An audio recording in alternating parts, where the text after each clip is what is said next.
안녕하십니까. 오늘 우리 요한복음 맛보기 몇 번째 시간이죠?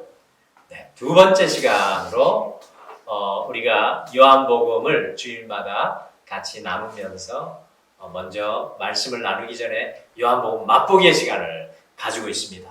어떻게 우리 성도님들 좀 도움이 되시는지 모르겠습니다. 오늘은 우리가 특별히 세례 요한, 오늘 말씀 속에 나오는 세례 요한을 살펴보기 위해서 우리 세례 요한을 많이 연구하신 세례 요한 박사 세 분을 모셨습니다. 우리 왼쪽부터 김 박사님 되겠습니다. 네, 그리고 방 박사님 되시고요. 또 황 박사님 되시겠습니다. 근데 우리 박사님들이신데 어떻게 박사 학위증은 다들 가지고 계신가요?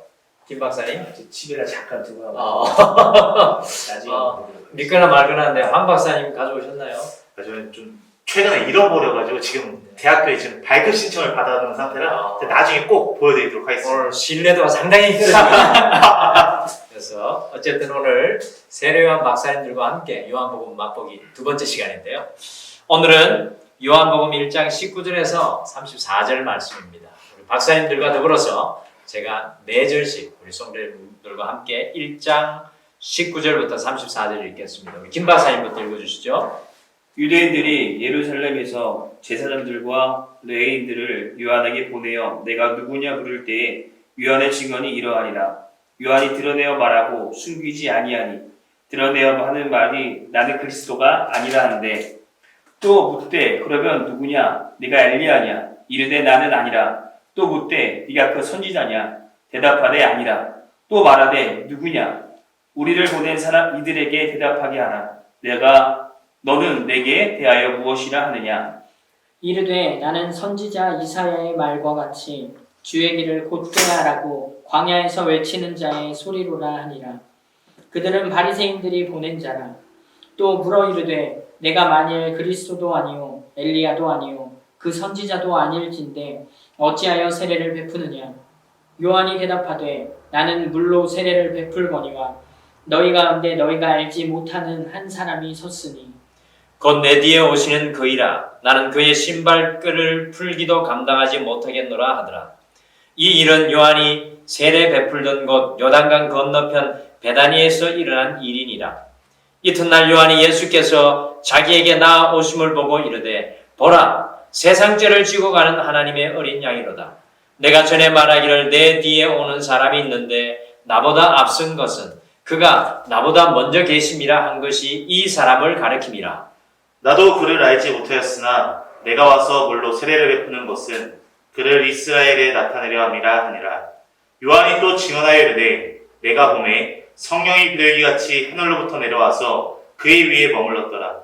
나도 그를 알지 못하였으나 나를 보내어 물로 세례를 베풀라 하신 그이가 나에게 말씀하시되 성령이 내려서 누구 위에든지 머무는 것을 보거든 그가 곧 성령으로 세례를 베푸는 이인 줄 알라 하셨기에 내가 보고 그가 하나님의 아들이심을 증언하였노라 하니라. 아멘.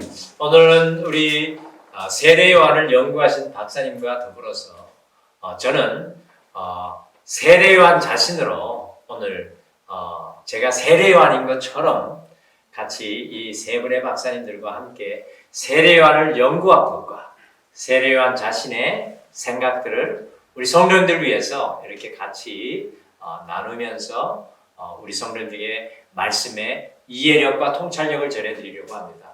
아마 조금의 도움이 되시리라고 생각합니다. 우리 박사님들 준비되셨습니까? 네. 예 준비됐습니다. 오늘 박사 학위들이 없으셔서 지금 다들 성도님들에게 신뢰가 가기는 상당히 힘들긴 하나 최선을 다해보시죠. 화이팅입니다. 네.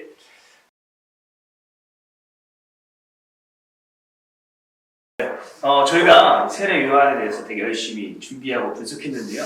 그러면 세례 요한이 어떤 사람인지 세례 요한 자신이 한번 소개해 주시면 좀 더 이해가 더 좋을 것 같습니다. 우리 연구하신 분들이 제 생애도 연구를 해서 이렇게 발표를 해 주셔야 되는데 제가 어쩔 수 없습니다. 제가 먼저 제 자신에 대해서 잠깐 설명해 드리겠습니다. 저는 예수님보다 6개월 먼저 태어났고요.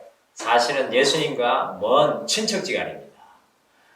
그래서 저희 아버지는 사가랴, 우리 아버지의 그 직업은 제사장이었고요.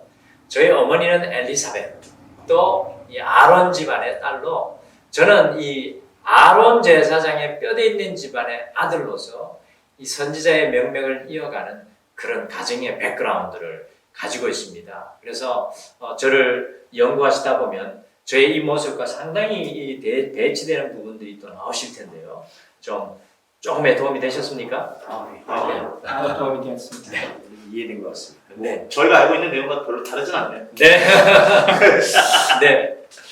네, 근데 방금 본인을 잘 소개해 주셨는데 제가 한 가지 궁금한 게 또 이 연구를 하다가 궁금한 게 있더라고요. 네. 분명히 예수님이랑 친척지간이셨던 거잖아요, 맞죠? 네. 네, 예수님이랑 친척지간인데, 근데 여기 오늘 말씀 31절을 보니까 이제 네. 29절부터 계속해서 예수님에 대해서 소개를 해주고 있는데 네. 거기서 31절에 보니까 이렇게 쓰여져 있게 나도 그를 알지 못하였으나 라고 써있더라고요. 네.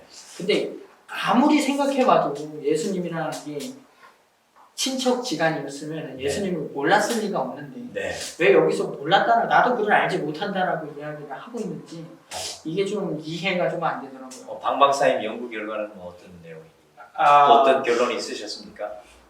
제가 말해도 되겠죠? 네. 방 박사님. 제가 연구해본 결과로는 이게 예수님을 그냥 겉으로 이렇게 경험해서 이렇게 안다라는 그러한 의미가 아니라요. 네. 여기 본문에서 사용되어져 있었던 헬라어 이제 네. 원어는 이제 에데인이라는 말인데 이게 경험으로 아는 것이 아니라 영적으로 안다라는 뜻을 가지고 있다고 제가 그렇게 연구를 했거든요.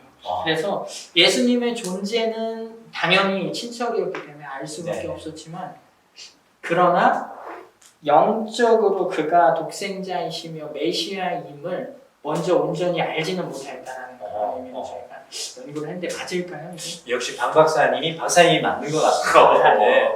그 헬라어 언어로 잘 설명을 해주셨고요. 그 육신적 예수님보다는 영적인 예수님에 대해서 모른다는 말은 확실히 맞을 겁니다. 근데 예수님이 자랐던 장소는 사실 나사렛이죠. 그리고 제가 자랐던 곳은 어딜까요? 그 예루살렘에서 가까운 지명의 곳인데 그 멀지 않은 곳에서 제가 예루살렘 멀지 않은 곳에서 제가 자라났거든요. 그러다 보니까 상당히 거리감이 있습니다. 그때 당시 옛날로 생각해 보면 예수님하고 친척이지만 제가 만날 기회가 많지 않았을 것이다.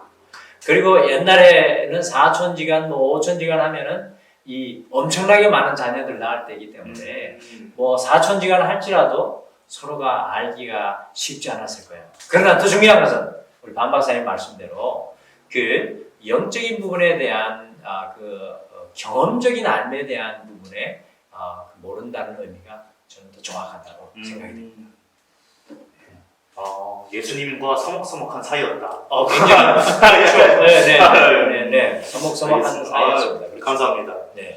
저도 한 가지 질문이 있는데요. 아까 요한이 분명히 예수님보다 6개월 먼저 태어났다라고 얘기하는데 네. 1장 30절에 보면은 예수님께서 먼저 나보다 나셨다 네. 이렇게 말씀하거든요. 네. 왜 그 부분은 이렇게 좀 많이 다른지 어떻게 좀 우리 김 박사님 연구한 결과가 있으신가요? 네, 박사학위를 걸고 말씀드리면 네. 예수님 요한이 실질적으로 먼저 태어났지만 예수님께서 네. 이미 태초에 계신 분이시기 때문에 이렇게 고백하면서 요한은 예수님께서 창조주 되신 하나님이시다라는 것을 내포된 고백이라고 이렇게 볼 수 있다고.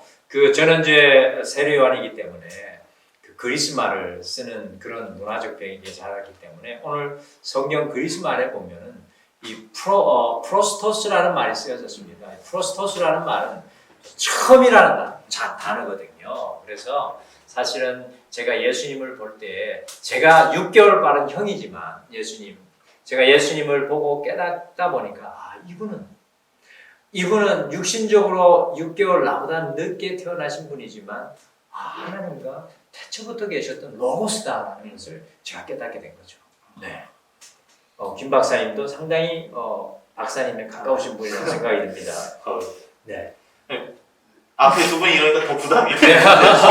네. 아니, 저도 좀 공부를 해보니까 23절 말씀을 보면 이제 세례요한이 광야에서 외치는 자의 소리라고 이렇게 표현을 하고 있습니다. 많은 분들도 많이 아실 그런 구절인데요. 왜 하필 이 세례요한은 본인 자신을 인격체인데 왜 이 소리에 비유했을지에 대해서 조금 이게 의문점이 좀 들어가지고 좀 네네. 질문을 좀 드리고 싶거든요. 네, 어느 학교 출신 박사님이십니까? 제가 이 코리안 나자렛 네. 유니버시티 네, 아주 좋은 질문이신데요. 우리 황 박사님 연구한 결과는 어떤 좀 내용이 있었던가요? 아, 네.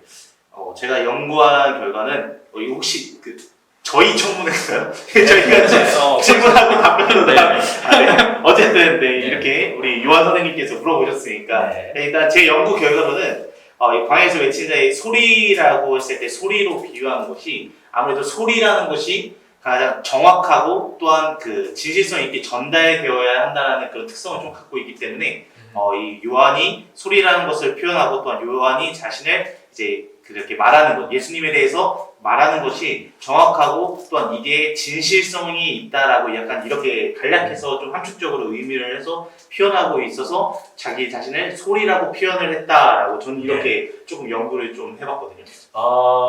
제가 제 자신을 소리라고 한 것은 사실은 제 인생 전체의 정체성에 대해서 말씀을 드린 겁니다. 그래서 우리 황 박사님이 아주 정확한 지적을 해주셨는데요. 예수님께서 말씀이시라면, 로고스라면 저는 소리라는 인생으로 살아가는 그 정체성을 제가 고백하고 싶었고요. 아까 황 박사님께서 광야에라는 말씀을 하셨어요.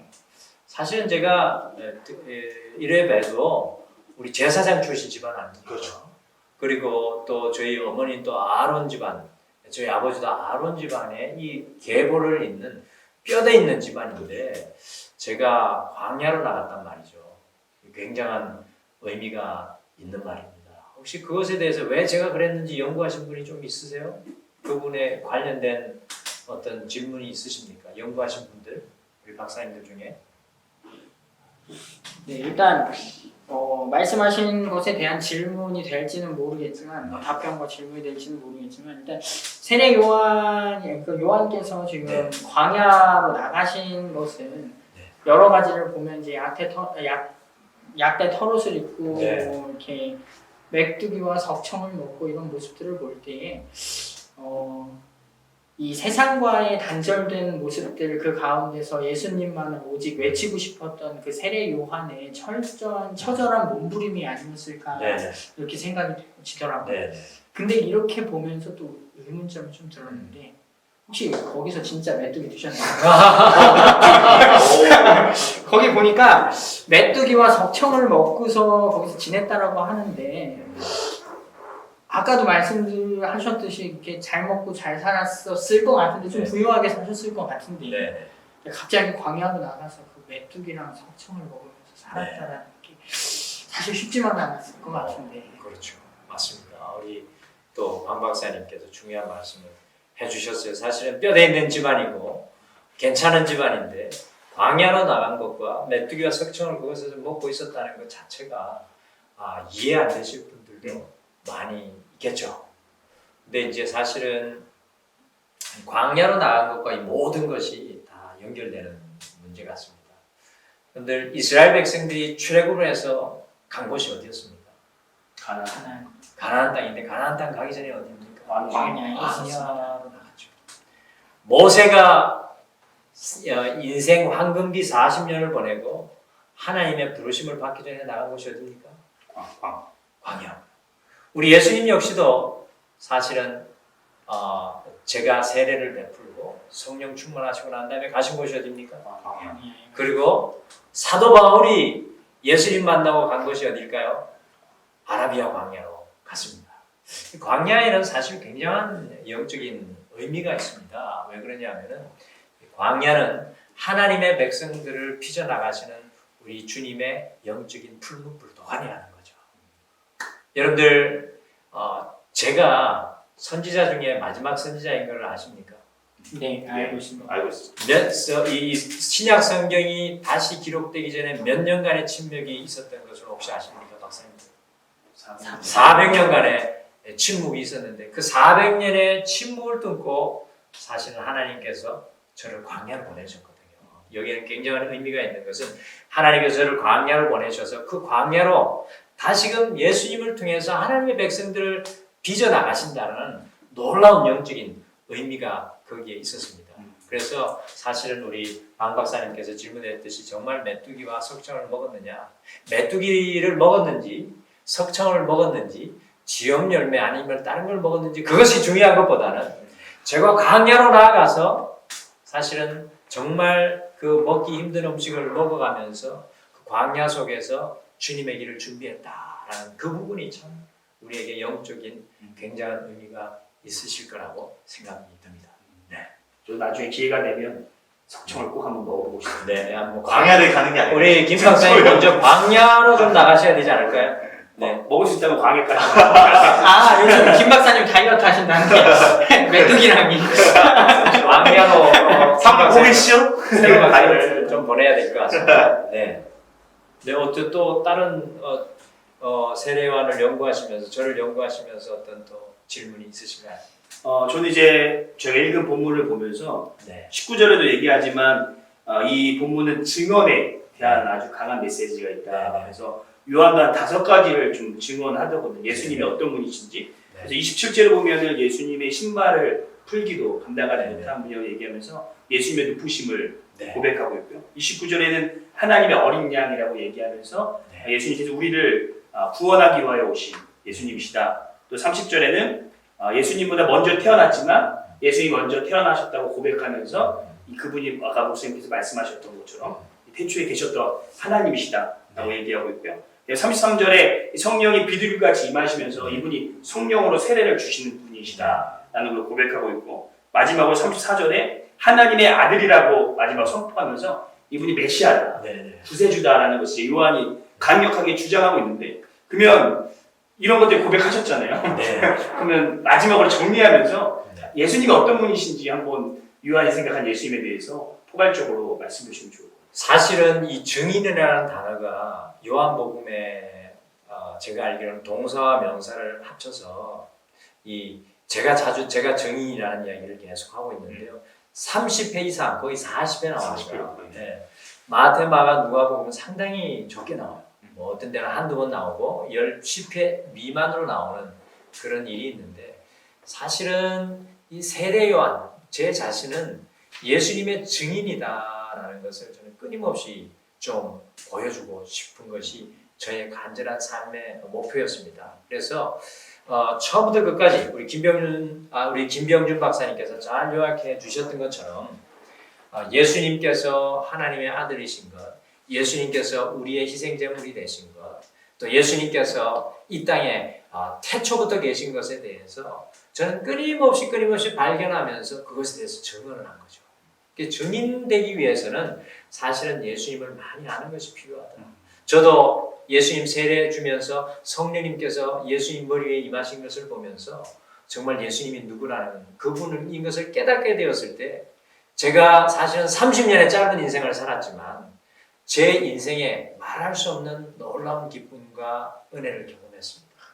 그래서 저는 예수님을 누구라고 표현하기보다는 우리 모두가 영적인 세례요한이 되어야 될 것 같아요.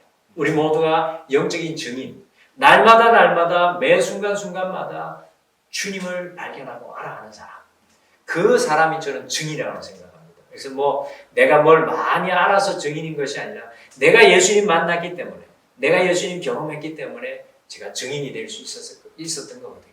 그래서 저는 여러분들 모두를 영적인 세례요한의 자리로 초청하고 환영합니다. 네.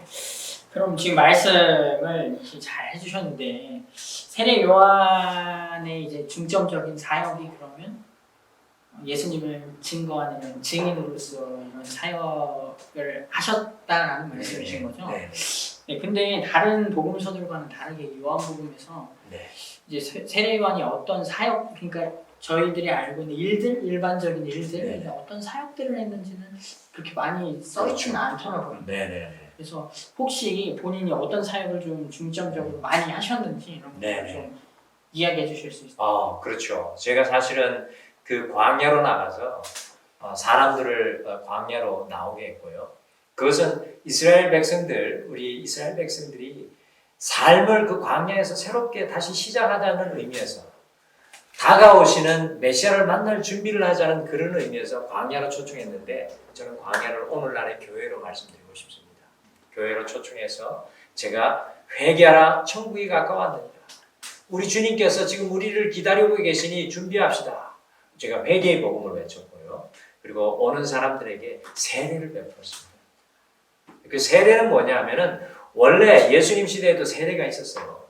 근데 그 세례는 뭐냐면 이방인들이 유대인으로 전향하기 위해서 세례를 주었던 건데 저는 그것보다도 더 깊은 의미, 우리가 이방인이 아니라 유대인이지만 예수님을 받아들일 수 있는 영적인 유대인이 되기 위해서 우리가 세례가 필요하다라는 그런 강력한 확신을 가지고 다시 한 번 더 영적인 세례를 주면서 예수님께 나아갈 수 있도록 그 길을 준비한, 광야에서 그 길을 준비한 주님의 소리로 그러한 제가 삶을 살아냈던 것입니다.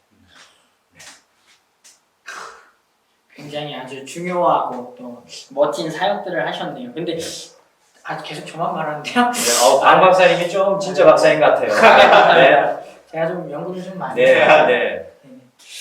자, 이제 세례에 대해서도 질문을 좀 하고 싶은데 제가 네. 세례에 대해서 또 이렇게 연구를 해보니까 네. 세례라는 것이 오늘날의 우리들에게 주는 의미는 네. 이제 물에 완전히 잠기는 거잖아요, 사실. 그렇죠. 그래서 그 물에 완전히 수장된다라는 이런 의미를 동반하고 있다라고 하더라고요. 네. 그래서 이전에 예수님을 몰랐던 삶에서 이제 그 삶은 이제 죽고 다시 예수님을 네. 이제 알게 되어서 새로운 삶, 그리스도인으로서의 삶이 시작된다라는 것이 이제 물로 베푸는 세례의 의미라고 저희들이 네. 통상적으로 알고 있는데, 네. 근데 제가 여기까지는 알겠는데, 네.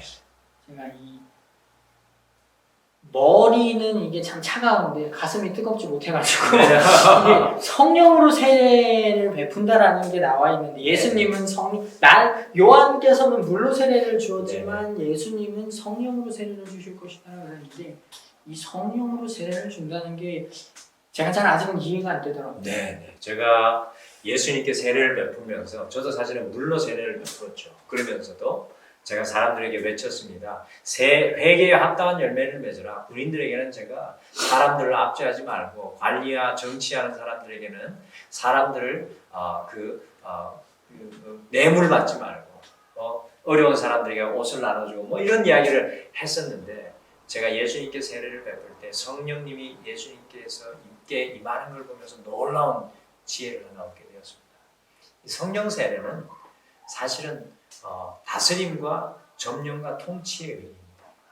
그러니까 성령으로 세례를 받는다는 의미는 이전에 내가 주도했던 삶이 아니라 이전에 내가 운전했던 삶이 아니라 성령님께서 내 삶의 영역으로 들어와서 내가 잡고 있는 하나하나를 성령님께서 주도해 가신다. 그것이 성령 세례의 의미거든요. 그래서 이 성령 세례는 우리가 끊임없이 받아야 되는 어떤 그런 부분이 아닐까. 그래서 교회에서 사실은 우리가 세례를 받지 않습니까? 오늘날에도. 굉장히 중요한 의미인데 물 세례는 시작에 불과합니다.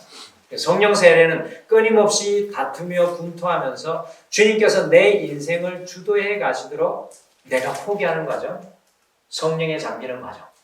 그렇게 설명을 드릴 수가 있겠습니다. 제가 예수님 성령 세례 받는 것을 보면서 우리 예수님이 성령에 완전히 잠기시고 성령에 완전히 점령되시더라고요. 그러고 나서 성령이 이끌려서 광야로 나가잖아요.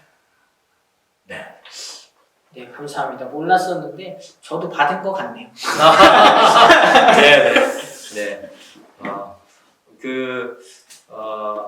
마지막으로 또 저에 대해서 질문하실 거나 궁금하실 부분들. 우리 박사님들 상당히 많이 연구하셔서 이 세례와인 저를 굉장히 많이 연구하신 것 같습니다. 제가 살아온 삶과 별로 다른 것이 없을 것 같습니다. 근데 마지막으로 여러분들 연구하셨으니까 세례요한이 어떻게 죽었습니까? 제가 어떻게 죽었는지 혹시 기억이 나십니까? 헤로드 왕한테 목 잘려서 네. 죽었죠.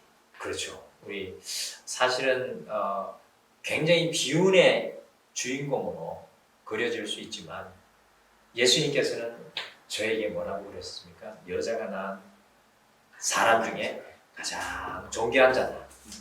그런데 더 중요한 것은 저는 천국에서 예수님 믿고 구원받은 사람들 중에는 가장 작은 자다. 그게 무엇이냐 하면은 제가 예수님의 길을 증거했지만 오늘 예수님을 만나는 여러분들이 저보다 더 훌륭하신 분이라는 것을 예수님께서 말씀을 통해 이야기를 해주신 것입니다. 그래서 오늘 우리 세례 요한을 통해서 요한복음 맛보기 이 세 분 박사님을 통해서 모시고 함께 세례 요한에 대해서 들어봤는데 세례 요한 저의 삶은 무궁무진합니다. 우리 성도님들 말씀을 통해서 오늘 읽은 본문을 통해서 더 많이 묵상해 보시고요. 오늘 우리 나눈 것은 조그마한 도움이 되기를 원합니다. 우리 박사님들 충분히 세례 요한 박사님이 될 수 있는 자격들이 있는 분입니다. 오늘 이곳에 나와주셔서 감사합니다.